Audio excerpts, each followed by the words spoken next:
Welcome to Samba Samba. Enjoy the video. You start by powering the watch down and removing the strap so you can safely work.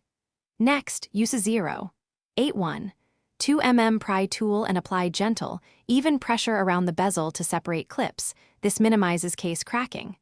Once open, look for the obvious: swollen battery, lifted display connector, corrosion from moisture, or torn flex cables. You do this now because identifying the specific fault sets the repair path and prevents replacing the wrong component. With the case open, disconnect the battery first to avoid shorts and label screws and connectors so reassembly is exact.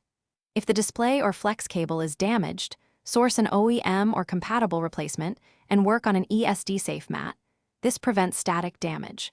Use hot air at 250-300 degrees Celsius to soften adhesive when removing screens and align connectors precisely when installing new parts. Once connected, apply gentle pressure and test the display and touch response before sealing the housing. After testing, reseat any adhesive or gaskets and close the bezel evenly to restore water resistance. Use a 1-2 mm gasket or adhesive tape where needed. Power the watch on and run diagnostics. Test touch, sensors, Bluetooth pairing, and measure charging current to confirm battery health. If something still fails, double-check connector seating, measure battery voltage, and inspect hidden corrosion points. Often a misaligned flex or residue causes failures. If problems persist, replace the suspect component or consult a part schematic. Thanks for watching. Consider subscribing if we helped you.